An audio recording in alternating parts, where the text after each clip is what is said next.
Hey guys, tonight we're easing into something a little different, but still delightfully slow and quietly depressing. So if you're settling into bed, go ahead and dim the lights, get comfortable, and let your brain slide into that calm pre-sleep haze, because tonight we're drifting back to Victorian England, a place where the air was thick, the streets were sticky, the chimneys were on fire, and the snacks could quietly ruin your organs.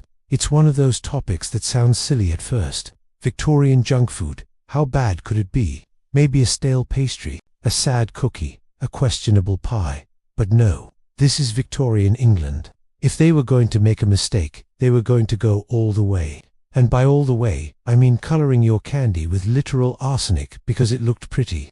Of course they did. So tonight, we're going to float through this sleepy little disaster, slowly, calmly, and with occasional sarcastic commentary, because honestly, these people needed help. Let's start by drifting into the streets. No need to hurry. Victorian life isn't going anywhere. If you picture a Victorian street, you might be imagining polite ladies in bonnets, gentlemen tipping hats, maybe a nice horse-drawn carriage going by. That's adorable. And also wrong.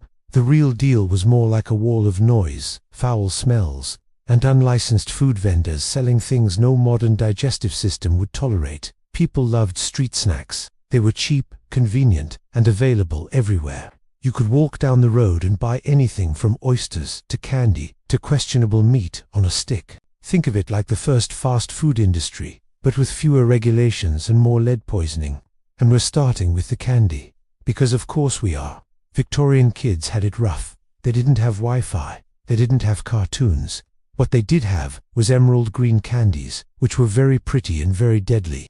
The color came from a pigment called Scheele's green, made from copper arsenite, and if that combo sounds dangerous, that's because arsenic was basically everywhere in the Victorian world. Wallpaper, clothing, paint, and naturally, they thought, why not put it in candy too?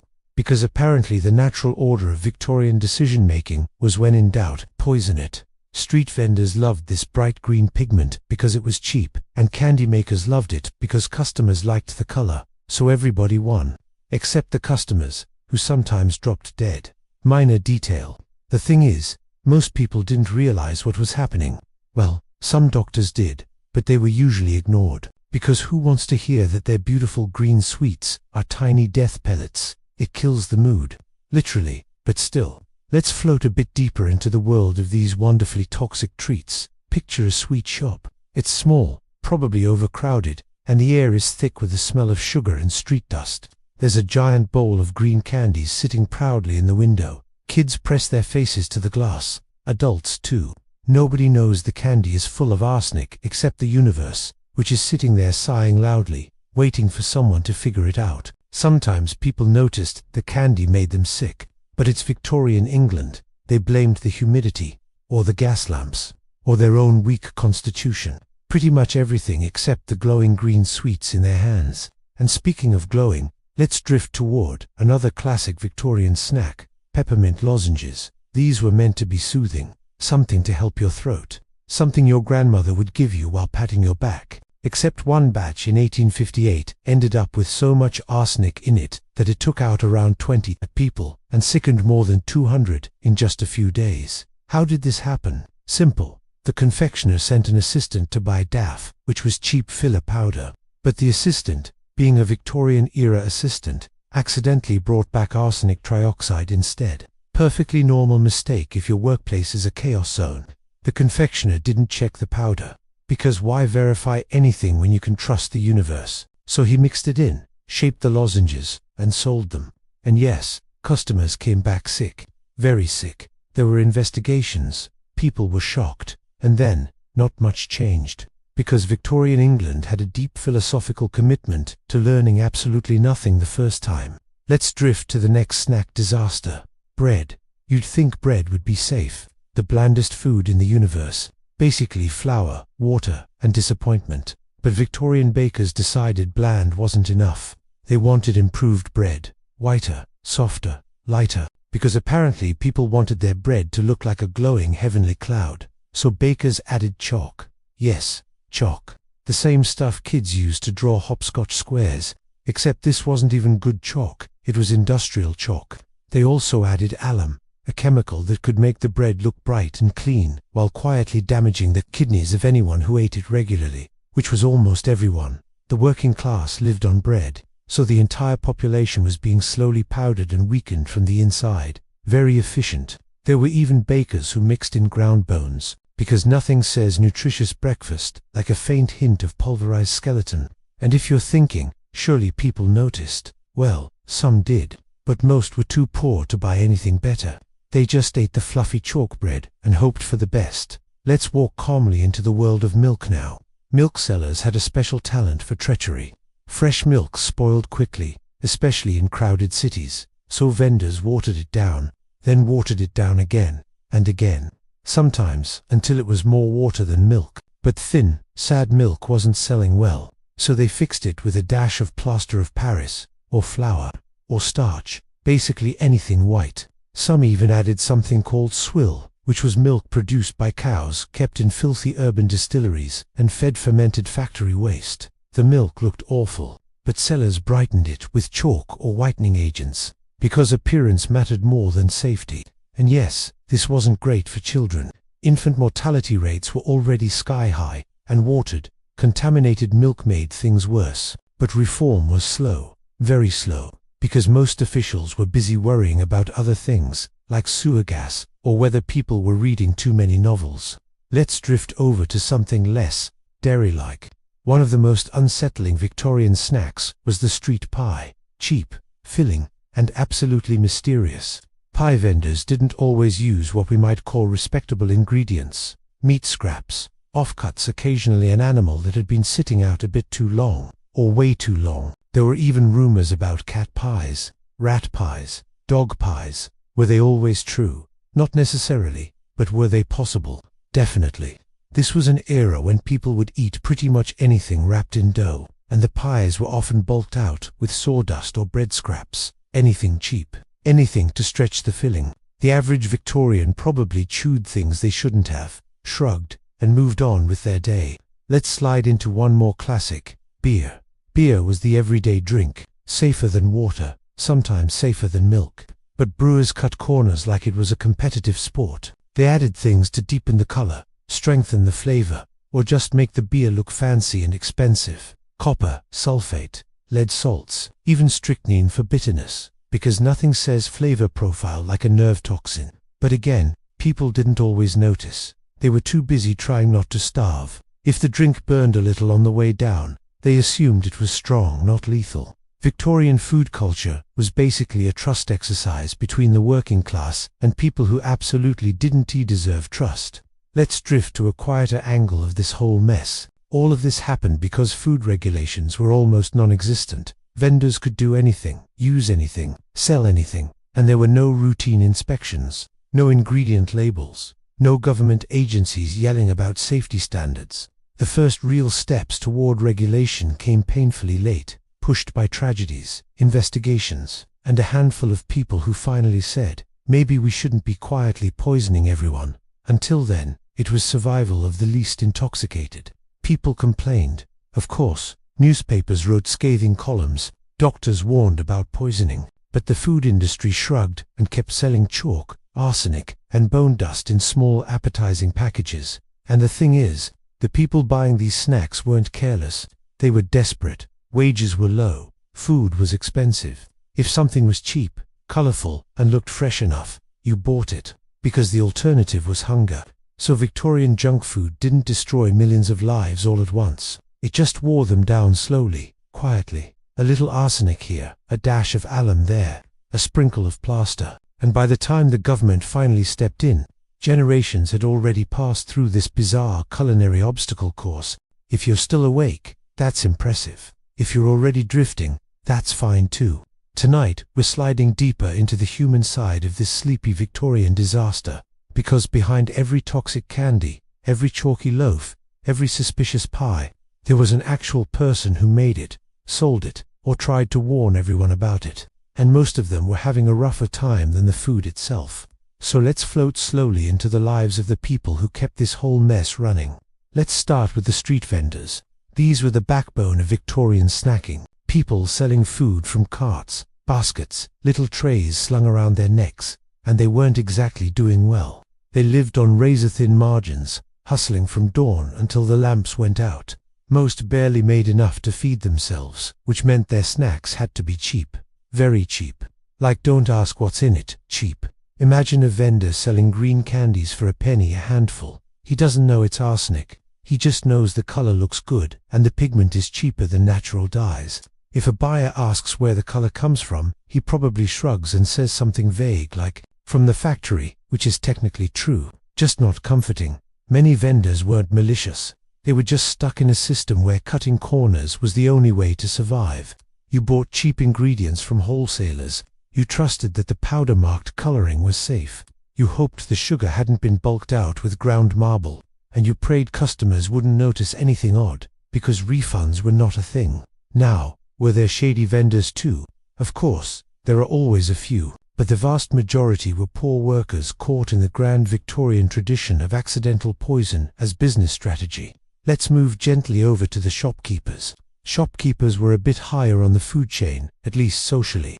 They had small storefronts, wooden counters, dusty jars, but they were just as vulnerable.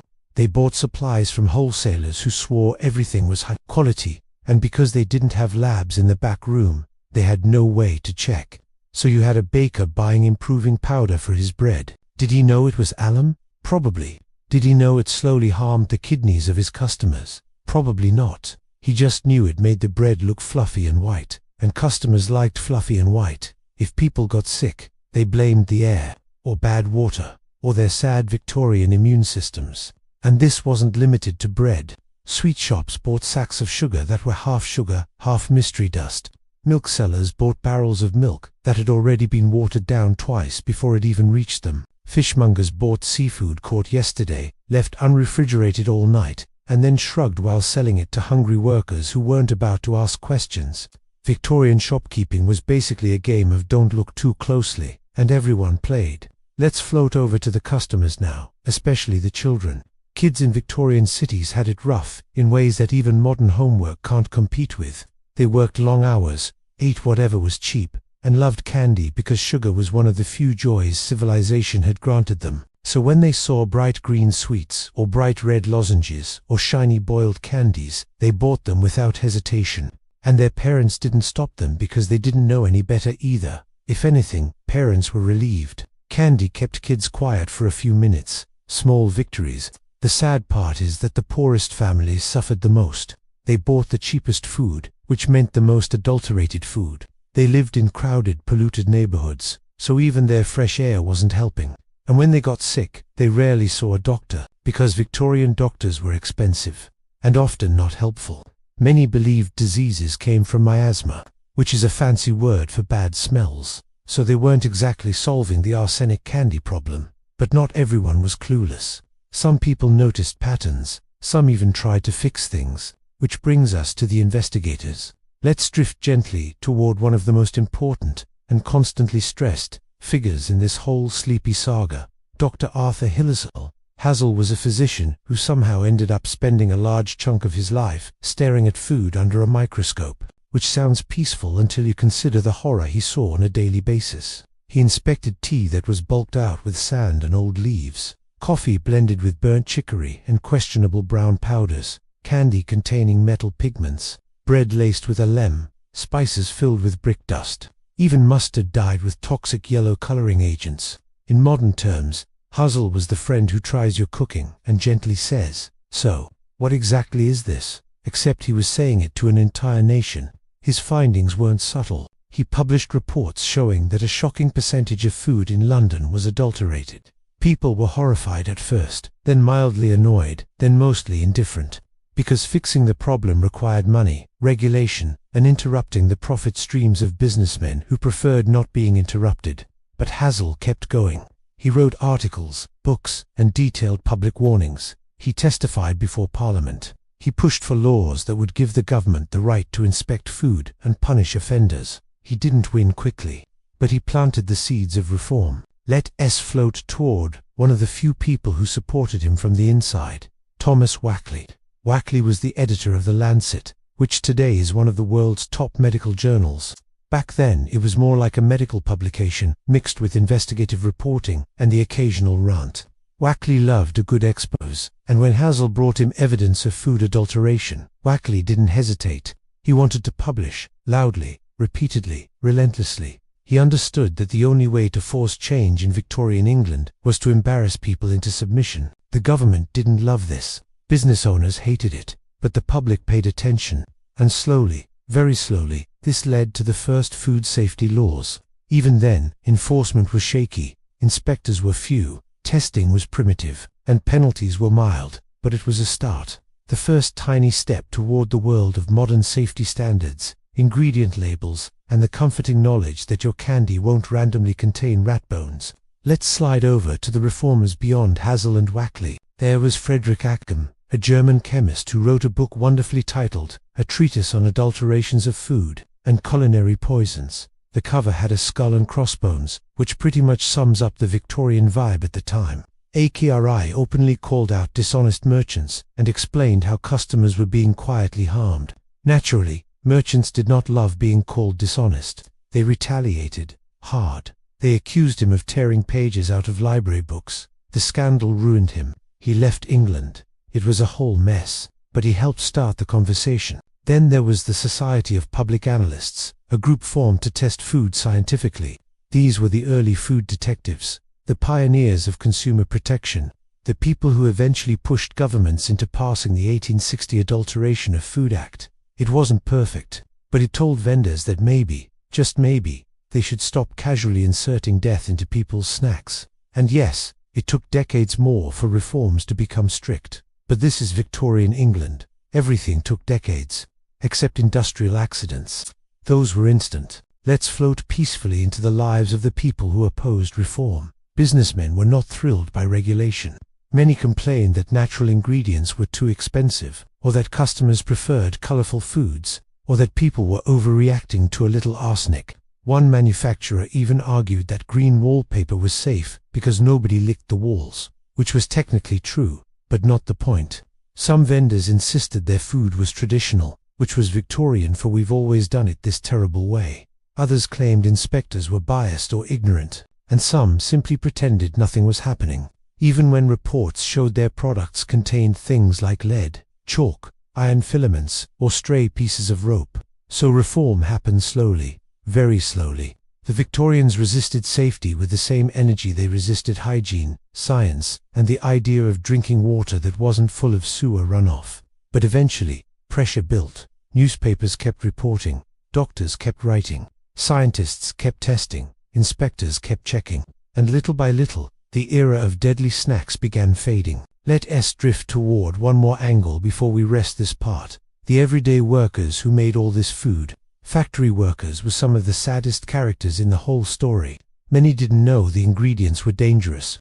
Others suspected, but had no power to stop it. They were paid pennies. They worked long hours. They inhaled powdered chemicals all day. And some became sick from the very products they were making. Candy makers sometimes got sores on their skin from the dyes. Bakers developed respiratory problems from inhaling alum-filled flour. Brewers suffered from chemical fumes. Milk sellers couldn't drink the milk they sold because it made them ill. And yet, these were the people keeping the system afloat. Their lives were as contaminated as the food itself, but nobody wrote headlines about them. Nobody made reports. They were the invisible gears of the Victorian food machine. And so the story of Victorian junk food, ISNT, just a tale of arsenic candy and chalk bread. It's also the story of thousands of people caught in a system built on necessity, ignorance, and a quiet acceptance of misery. We're drifting further into the slow-moving river of Victorian food chaos. So if you're lying down, go ahead and let your shoulders sink a bit deeper into whatever you're lying on. This part is all about the little tragedies, the quiet, almost invisible disasters that slipped through daily life without fanfare. No dramatic orchestra needed. Just the calm, steady hum of things quietly going wrong. Tonight, we're going to move through a few real incidents. Nothing flashy, nothing shocking. Just the kind of steady, depressing mishaps that Victorian England specialized in. Let's begin with one of the most famous cases, the Bradford sweets poisoning of 1858. We mentioned it lightly earlier, but let's drift through it slowly this time. Picture a sweet shop on a grey, chilly morning. The owner, William Hardacre, better known as Humbug Billy, sells peppermint lozenges. They're popular, kids love them, adults buy them for sore throats. And Hardacre, being a Victorian entrepreneur, buys his ingredients cheap to keep prices low. His supplier, a man named Joseph Neal, made the candies in bulk, and Neal, also being a Victorian entrepreneur, sent his assistant to buy daff, the filler powder used to stretch the sugar. But life loves irony, so the assistant walked into the pharmacy and accidentally picked up arsenic trioxide instead of daff. The chemist's shelf labels were similar, and no one questioned anything. Classic Neal mixed the powder in by hand, not realizing the texture was wrong. Hardacre sold the candies, not realizing the smell was strange. And customers ate them, not realizing their digestive system was about to file a formal complaint with the universe. Within hours, people were collapsing. Doctors were confused. A local coroner eventually figured out what happened by poking around the factory and finding the contaminated powder. And the aftermath was a quiet disaster. 20 people died, and more than 200 fell ill, all from a batch of peppermints that cost a penny. The government responded by saying, basically, unfortunate. Then they got distracted, because Victorian England had the attention span of a damp towel when it came to public safety. Let's float to another incident, this one involving beer. Now, beer poisoning sounds dramatic, but Victorian brewery disasters were more like slow-tide tragedies with a faint smell of yeast. In the 1800s, some brewers used lined equipment because it looked shiny and cleaned easily. Unfortunately, lead also dissolves nicely in acidic liquids. Beer is acidic. You can see where this is going. One especially sad case happened in Manchester, where a local pub unknowingly served beer contaminated with lead from a faulty pipe. Dozens of drinkers developed what people politely called painter's colic, which is basically the Victorian term for your intestines hate you. Symptoms included stomach pain, paralysis, and a general sensation that life had taken a wrong turn. Doctors were baffled at first, because they assumed the men were heavy drinkers, which they were, but that wasn't the cause this time. Eventually the culprit was found, but by then the damage was done. The pub reopened later, because life marched on, and people still needed something to drink that wasn't the local water supply, so they shrugged, toasted the universe, and carried on. Let's glide over to another classic, flour. Flour seems innocent, soft, powdery, not something that should cause existential dread. But Victorian flour had hobbies. It liked disguises. One common trick was mixing in plaster of Paris, sometimes for weight, sometimes for color, sometimes because the miller was out of pure flour and didn't want to lose a customer. Another favorite was bone dust, because it made flour look brighter. Industrial soot sometimes slipped in too, because mills didn't exactly follow cleanroom standards. There's a story about a mother in London who bought flour that looked perfectly white. She baked bread with it. Her children got stomach cramps. Her husband got dizzy. She took the bread to a local doctor, who calmly broke it apart and found tiny specks of ground alabaster. The miller insisted he had no idea. The inspector suggested maybe he might want to look inside his flour sacks occasionally. The miller nodded politely and then didn't change a thing. Bread stayed a source of quiet chaos for decades. Reform came only when people realized the population was consuming more chalk than calcium. Let's drift to the children again. One heartbreaking case involved milk. Not dramatic, not headline-worthy, just a quiet disaster, the kind Victorian England produced on a weekly basis. A London widow named Mary bought milk every morning for her infant son. Milk was already expensive for poor families, so vendors watered it down heavily. Hers was probably 2/3 water, 1/3 actual milk, and 100% unsafe. One day the child fell ill. The doctor suspected bad air, or teething. Nobody suspected the milk. Why would they? It looked white. It tasted passable. Never mind that the milk came from cows living in brewery cellars, eating fermented grain mash and breathing factory fumes. The child died 3 days later. The death was officially attributed to summer diarrhea, which was Victorian code for we don't know, and we're not checking. Cases like this never made headlines. They were too normal, too routine. Victorians didn't need dramatic disasters. Everyday life was tiring enough.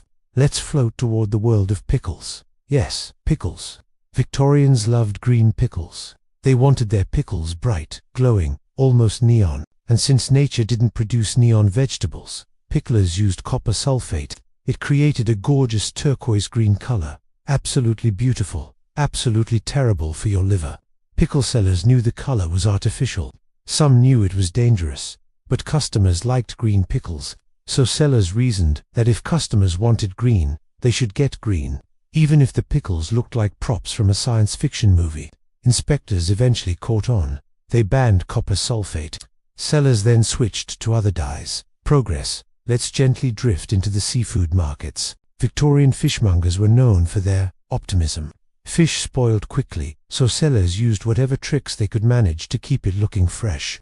One favorite was brushing old fish with vinegar to tighten the flesh and hide the smell. Another was sprinkling salt on the gills to make them appear redder, which looked fresher.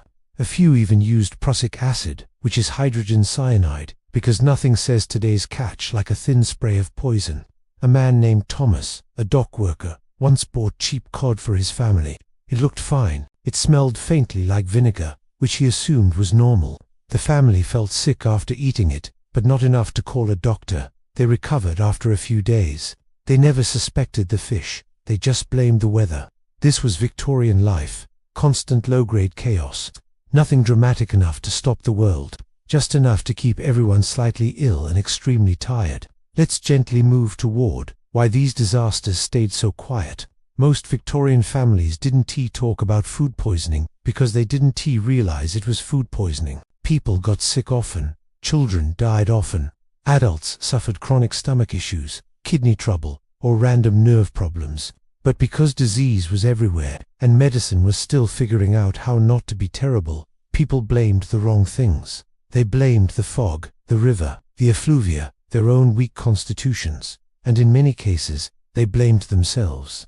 They thought they weren't hardy enough, not strong enough, not built for the modern industrial world. It never occurred to them that their bread was slowly dehydrating their organs, or that their milk was bacteria soup with extra chalk, or that their candy was a miniature chemical experiment. So these incidents didn't accumulate into outrage. They dissolved quietly into the background hum of Victorian misery.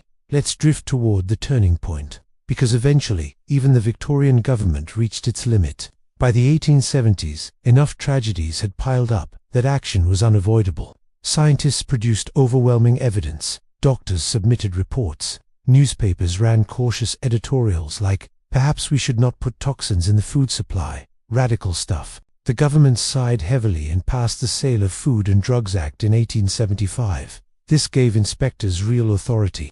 They could seize adulterated food, fine offenders, and occasionally shut down shops that were basically chemical hazards with signage. Was the system perfect? Absolutely not. But it forced businesses to stop the worst habits. No more copper pickles. No more alum bread. No more arsenic lozenges. And gradually, slowly, the food of Britain became less deadly. Victorian cuisine remained bland, but at least it stopped actively trying to kill people. If you're still with me, go ahead and let your breathing slow down a notch. We're gliding into a softer part of this sleepy little journey now. Less tragedy, more weirdness, because Victorian food culture didn't stop at toxic bread and mystery pies. It had layers, strange layers. The kind only an era powered by coal dust and questionable optimism could produce. Tonight, we're drifting through the peculiar inventions, strange health trends, and culinary experiments Victorians believed in with absolute confidence. And, as usual, most of them should not have existed. Let's start with one of the most charming disasters: Victorian health foods. Victorians loved health fads, not because they worked, but because the era was basically one long anxiety attack about the human body. People were convinced they were fragile, constantly under attack by cold air, damp air, too much air, or in some cases, not enough air. So new health products appeared by the dozen. One favorite was health vinegar, bottles of vinegar infused with herbs, spices, and occasionally things that had no business being near food. Sellers promised it could cure headaches, flush out toxins, strengthen the nerves, brighten the skin, improve digestion, restore the spirits, repair the constitution, and maybe give you a pleasant glow. Did it work? Not really, but it didn't kill anyone instantly, which made it one of the safer Victorian trends. Another trend was invalid biscuits, marketed for the sick and elderly. These were dry, hard, pale crackers with the personality of cardboard. Doctors claimed they were gentle on the stomach. Patients claimed they were punishment for getting sick. Nobody enjoyed them, but they appeared in every Victorian home, right next to bottles of tonic that tasted like herbal disappointment. Let's float over to a more creative idea: restorative meat drinks. Victorians loved to extract meat juice. They believed meat juice carried strength, vigor, and an almost mystical power to revive the weak. People would boil beef, collect the brownish liquid that dripped out, bottle it, and sell it. This became known as beef tea, and yes, people willingly drank it as medicine. Beef tea tasted exactly how you'd expect: thin, salty, watery broth, with the emotional energy of someone trying very hard to be nutritious. Nurses served it in hospitals. Mothers served it to sick children. Doctors sometimes prescribed it as a complete diet, which explains a lot about Victorian medical outcomes. Another product was Liebig's extract, a paste that claimed to contain all the essential goodness of beef in a jar the size of a teacup. It was expensive, bland, and wildly popular. Victorians used it to flavor food, cure illness, boost stamina, and occasionally question their life choices. Let's drift gently into the era's fascination with bright colors. Victorians adored colorful food. The brighter, the better. Natural colors didn't cut it. They wanted candies so vibrant they looked radioactive. They wanted green peas that glowed like emeralds. They wanted yellow mustard that could double as warning paint. So they used whatever pigments chemists invented. No real testing, no questions. If it was bright, it was in. Green peas were often dyed with copper salts. The natural color faded quickly, especially after long storage. So sellers revived them like sad little vegetables in need of a makeover. You could walk through a market and spot peelers proudly advertising their fresh greens, not realizing half the buyers were slowly turning their organs into science projects. Pickles, we already know, were aggressively tinted. Sweets were dyed with lead-based reds and chromate yellows. Even sauces were tinted. Ketchup sometimes included brick dust for color, because nothing screams delicious like pulverized masonry. Let's wander into one of the era's most puzzling inventions: artificial coffee. Victorians loved coffee, but coffee was expensive, and London businessmen were allergic to spending money ethically, so they created substitutes. One popular option was roasted chicory. It didn't taste like coffee, but it was dark and vaguely bitter, so close enough. Another option was roasted acorns, also not coffee, also used anyway. Then came roasted wheat, roasted figs, roasted peas, roasted anything. If you could burn it and grind it, someone somewhere tried to pass it off as coffee. Inspectors once tested a batch of coffee powder and found it was 90% roasted root vegetable and 10% ground rope fiber. This was considered mildly concerning. One seller, when confronted, simply shrugged and said, "People like the flavor, a flavor made from vegetables and rope." Victorians had the palate of exhausted time travelers. Let's drift over to tea, which had its own chaos. Tea was often adulterated with old leaves swept off the floor, dried, and mixed with artificial coloring. Some merchants even used iron filings to make the tea sink properly, because good tea should sink, and they were determined to meet customer expectations, no matter the cost to human health.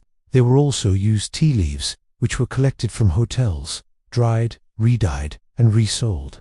Imagine buying a fresh bag of tea, only to realize it had already been steeped by 3 strangers earlier that week. Victorians did this unknowingly for years. Let's float next into the world of Victorian margarine. Before margarine became edible, it was not. Early versions were made from beef fat, skim milk, water, and things better left unnamed.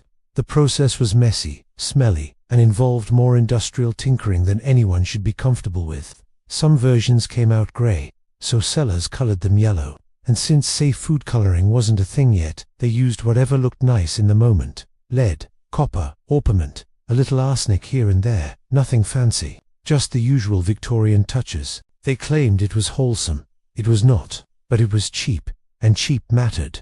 Let's drift into one of the strangest culinary disasters: restorative wine. Victorians adored tonics, especially wine tonics. You could buy bottles of medicinal wine that promised to boost your blood, brighten your complexion, cure your headaches, and improve your moral fiber.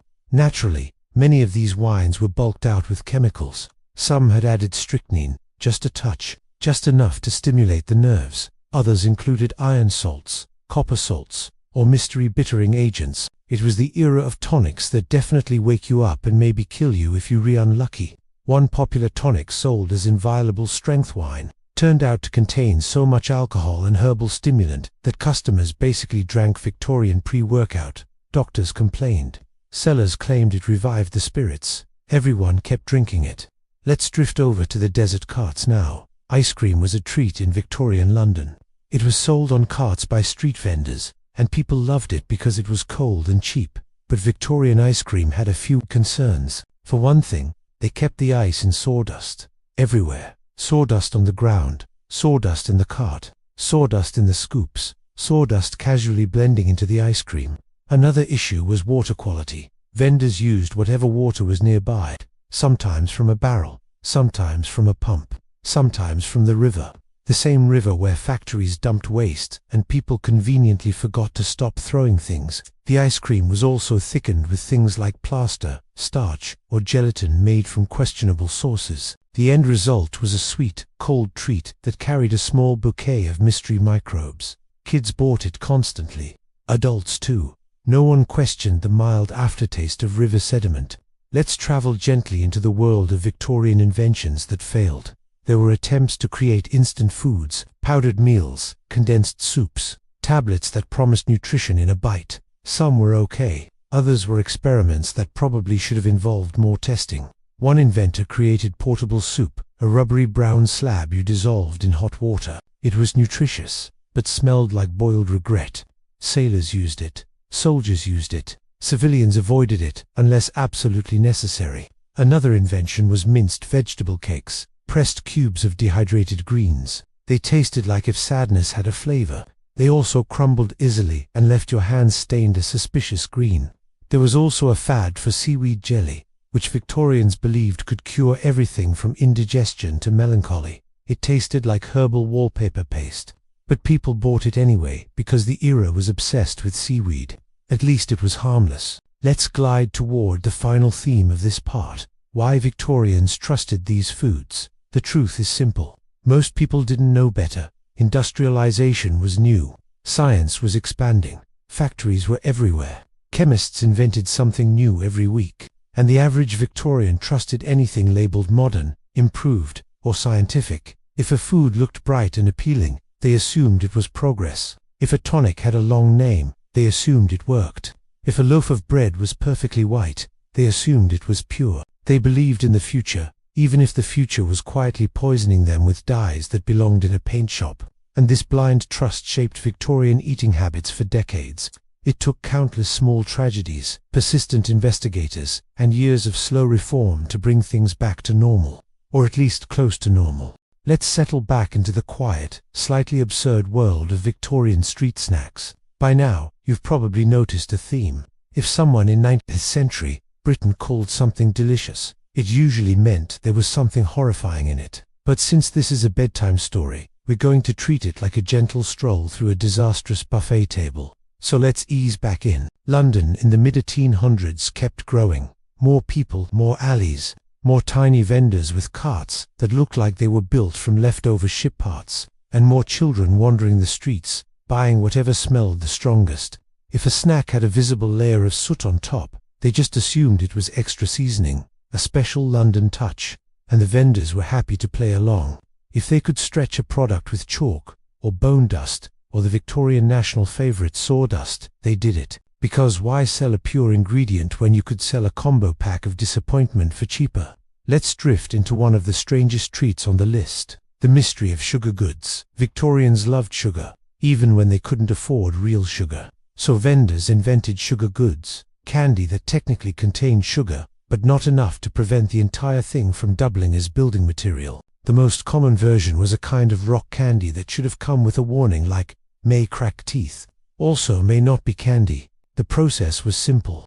If sugar was expensive that week, they mixed in whatever they had: flour, chalk, plaster, a little coloring, sometimes arsenic, which wasn't supposed to be there. But the dye sellers weren't always paying attention. It wasn't malicious. It was more of a shrug, like a kids bounce back. The result was candy that looked bright, tasted vaguely sweet, and had the nutritional value of a broken roof tile. Children bought it constantly. and Victorian dentists, in the few cases when they existed, had a never-ending supply of confused parents, asking why their 8-year-old now had the teeth of a disappointed horse. The dentists usually recommended extraction, with pliers, no anesthesia, because it was the Victorian era, and suffering was basically the national sport. The great problem with cheap milk. You might not think of milk as a snack. Victorians did. It was often sold warm on the street, ladled from big metal containers that sat out all day. The milk was rarely fresh, and the cows didn't exactly enjoy a high-quality lifestyle. Let's just say, regulations were not the strong point of the period. Vendors diluted milk with water to make it stretch. But once water entered the picture, bacteria threw a party. Then things went downhill fast. And because watered milk looked thin and grey, vendors had a solution. Yes, they added thickening agents, sometimes flour, sometimes chalk, sometimes, and I wish this were a joke, pureed brain tissue from animals. It gave a creamy texture. It also gave tuberculosis, a fun combo. The drink was cheap, though, and that was enough for most families. People bought it every day. They served it to children. Some called it white soup, others called it milk. Either way, it had about as much nutritional value as fog. Let's drift over to another favorite, the rise of hot eels. Yes, this was a real thing. Eels were the unofficial mascot of Victorian poverty. They were everywhere in the Thames, swimming happily in water that was basically liquid sewage. People caught them in huge numbers and sold them cooked, boiled, jellied, fried, or in mysterious forms that historians still can't identify without guessing. Hot eel vendors patrolled the streets, shouting things like hot eels, with the confidence of a man who knew someone would buy them. Eel soup was a hit with the lower classes, a warm bowl for a penny, except the broth was usually thickened with flour that wasn't exactly fresh, and the seasoning was sometimes just whatever drifted into the pot from the air. The fun part: eels absorbed toxins like sponges. If the Thames had chemicals, the eels had chemicals. If the Thames had sewage, the eels had sewage. If the Thames looked like a bubbling pot of industrial regret, the eels considered it a spa day. So when people ate them, they were basically eating the entire river's problems in one convenient serving. The great surprise of Victorian bread was the staple food, which meant bakers had constant motivation to stretch it. The big star here was alum, a powder that kept bread looking white and firm, even when it had almost no nutritional content. Parents loved alum bread because it looked clean. Something about the crisp white color made people feel reassured. But alum caused stomach problems, weakened children, and contributed to long-term malnutrition. Of course, bakers doubled down, because why not make the bread even whiter? They added chalk dust, ground up bones, the finest industrial powders the era could offer. Bread became a symbol of Victorian irony. It looked wholesome, it smelled wholesome. But if you lived off it, you got sick. Slowly, quietly. No one suspected anything because it was bread, basic, safe. The thing every household relied on. The thing that absolutely betrayed them. Back to the sweet stuff. If candy was dangerous before, things really peaked when caramel became trendy. Caramel was supposed to be made from heated sugar, but many vendors used treacle, cheaper, darker, and easier to disguise when something strange got into the mix. The candy often had small stones or bits of metal, simply because it was produced on surfaces that weren't cleaned. Some kids just assumed candy was supposed to feel like chewing gravel.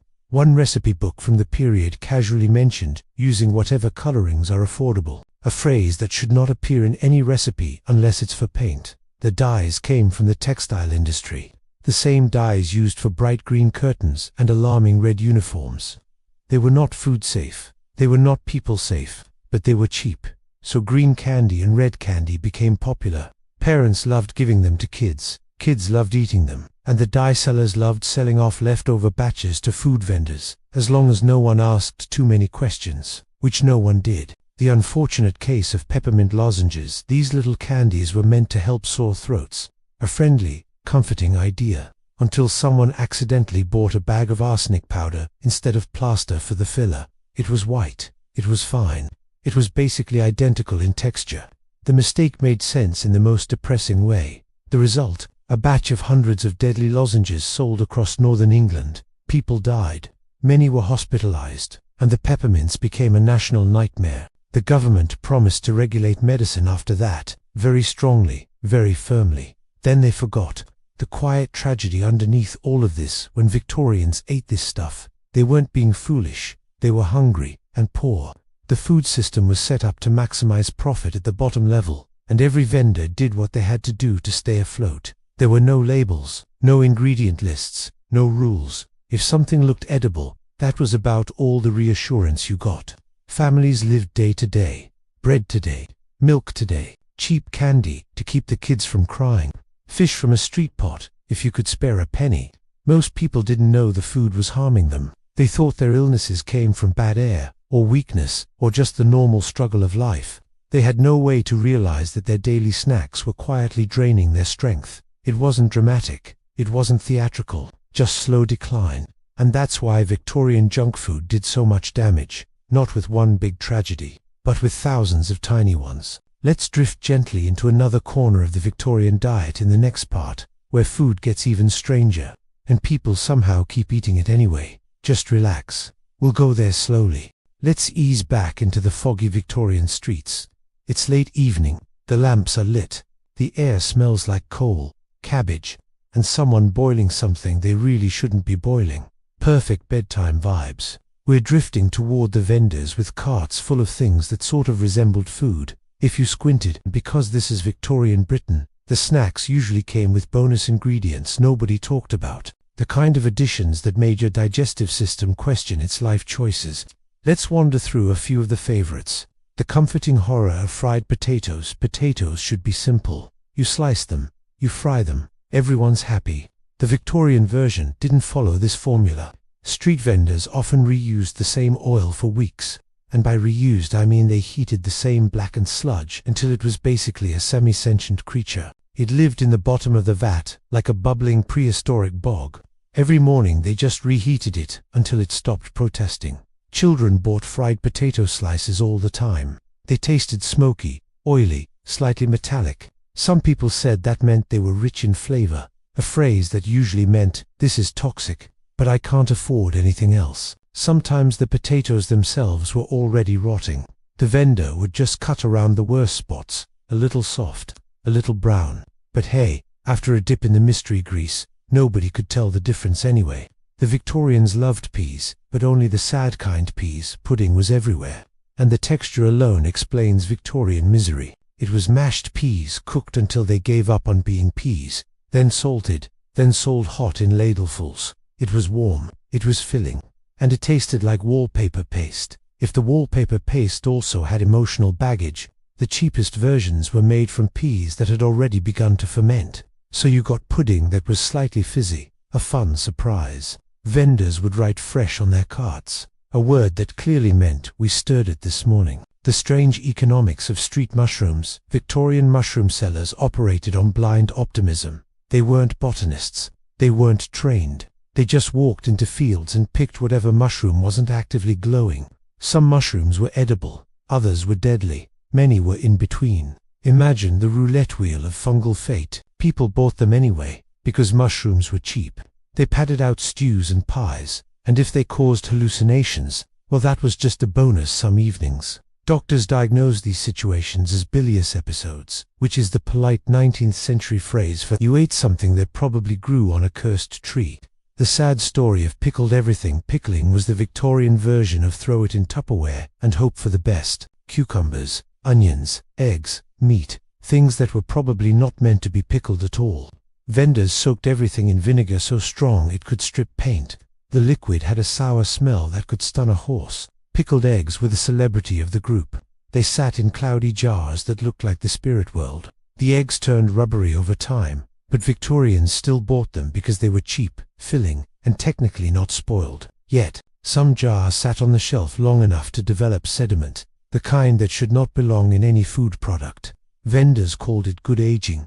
Customers called it fine enough. The rise of fake coffee. People loved coffee, but real coffee wasn't always affordable. So vendors invented a workaround. Coffee powder. It sounded promising, until you learned what was inside.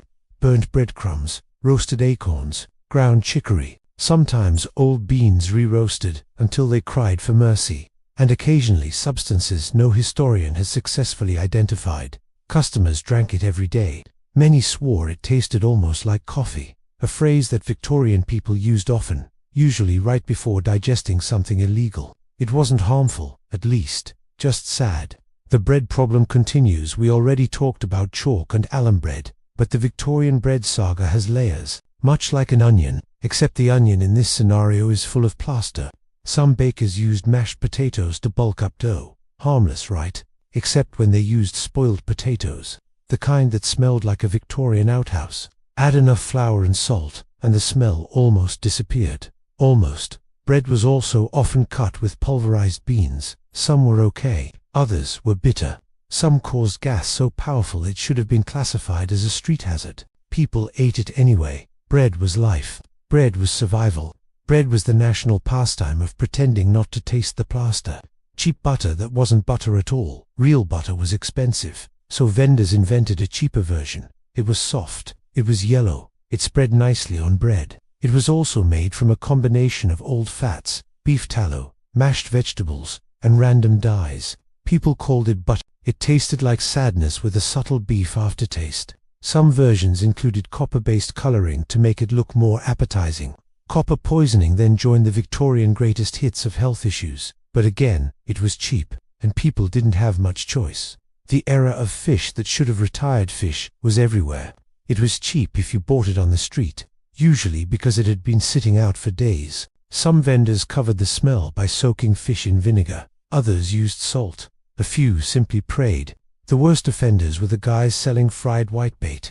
These tiny fish were dredged in flour and dropped into the black oil cauldron. If the fish had, let's call them extra friends, crawling around, the frying oil took care of it. People bought a cone of fried whitebait for supper. Crunchy, salty, slightly suspicious. Doctors saw endless cases of stomach problems and blamed it on indigestion, which is the medical way of saying, we don't want to talk about what's in that fish. The quiet decline continues. All of these foods didn't kill people instantly. That's part of the tragedy. If Victorian junk food had been explosively deadly, someone might have noticed.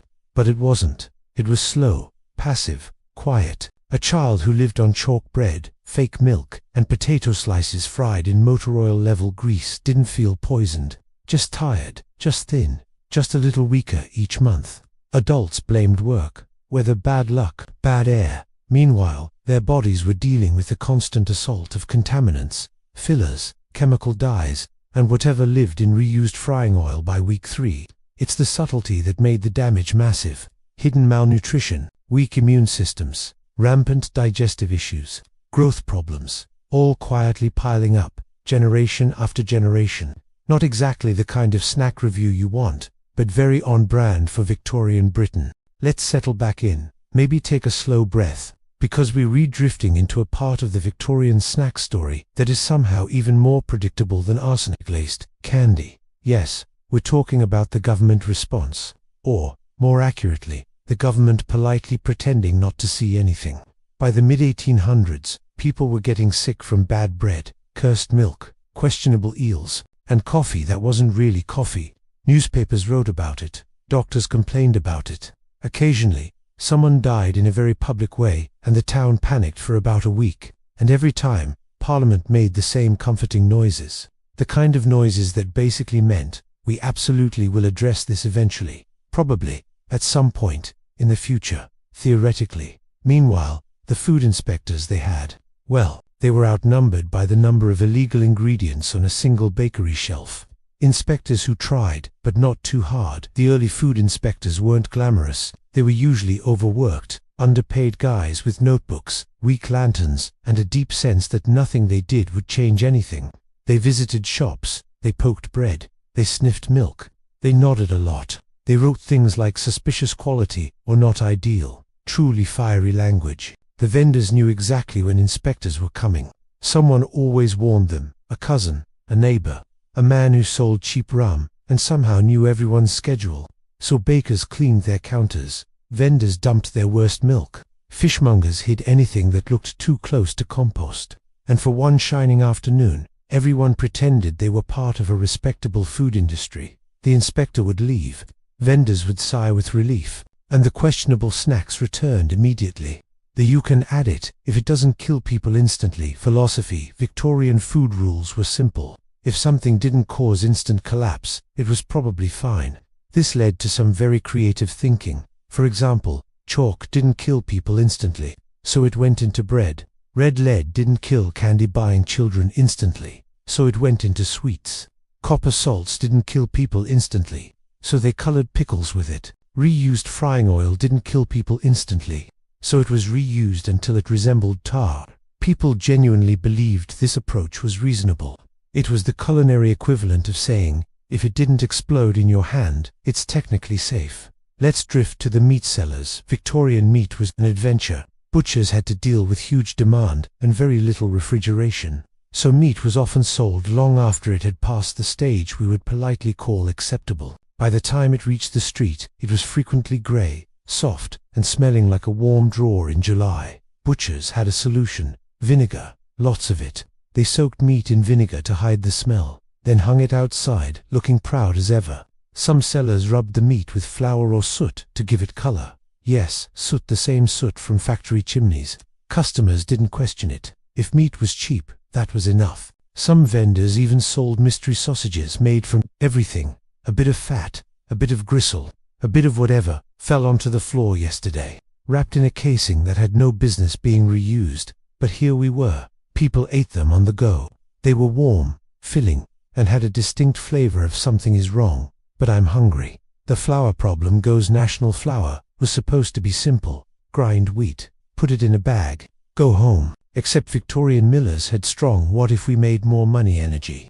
Flour was bulked out with powdered beans, chalk dust, gypsum clay, something politely called whitening agents. If you baked with it, you noticed the texture was strange. The bread felt dense, heavy, a little too smooth on the inside. Victorians assumed this was normal.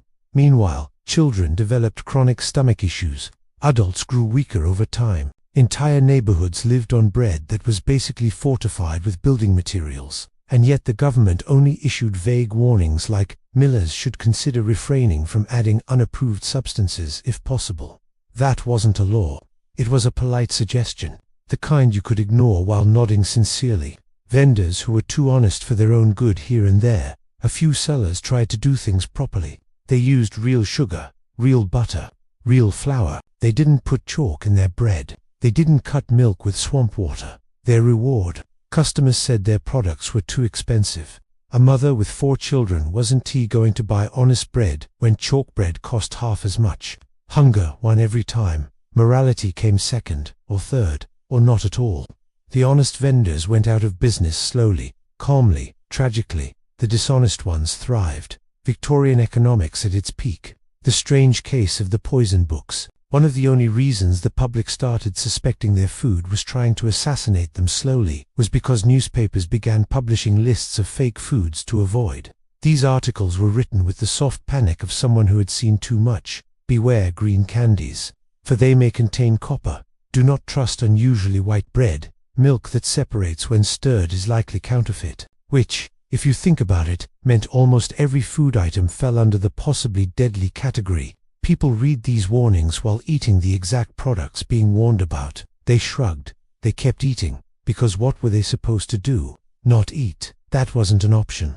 And then there were the moral reformers. Nothing motivates a Victorian more than moral panic. So a handful of reformers took it upon themselves to warn the nation about toxic snacks. Some gave long speeches about the dangers of adulterated foods. Very serious, very passionate. Others wrote angry pamphlets with titles like "The Death in Our Bread" or "Poison in the Pantry." But these reformers had a small problem. Food adulteration mostly affected the poor, and the Victorian elite had a charming habit of ignoring anything that didn't personally inconvenience them. So the reformers were seen as a bit dramatic, overly emotional, probably French-influenced, which was the worst insult you could throw at someone in Parliament. And yet, things slowly shifted, not because the government cared, not because vendors suddenly found morality, but because the public started to get suspicious. Enough scandals happened. Enough children died from arsenic candy. Enough doctors complained about alum bread causing widespread digestive issues. Eventually, someone in Parliament thought, well, this is embarrassing.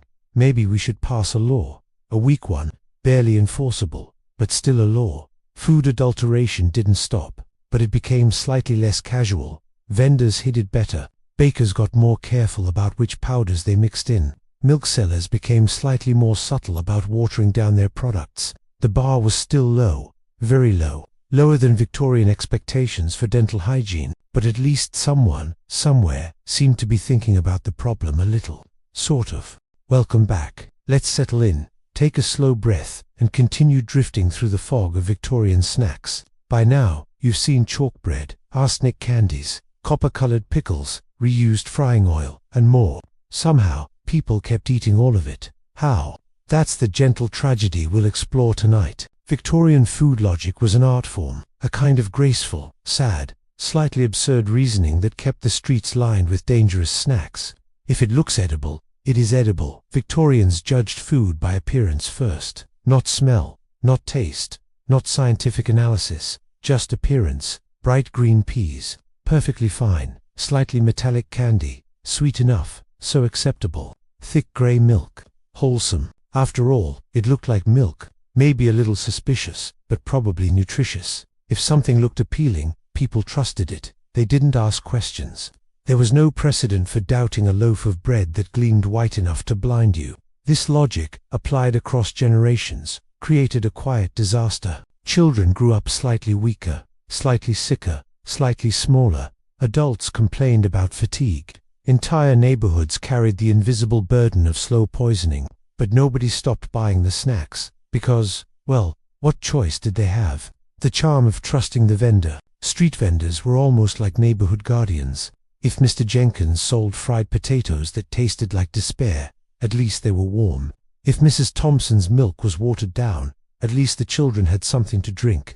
People trusted the vendors. They nodded at them. They believed in their honesty, even when evidence suggested otherwise. Sometimes the vendors deserved that trust, sometimes not. But every Victorian child learned a lesson. Life was cheap, and food was cheaper. And sometimes the difference between life and death was who had the largest frying vat. Strange health beliefs that made things worse. Victorians loved to rationalize minor misfortunes with elaborate theories. My child is sick because they need more tonic wine. My stomach aches because I didn't drink enough beef tea. These red candies are healthy because they're sweet and red. Even obvious hazards became helpful if sold with the right story. Sugar could be medicine. Soot in bread adds strength.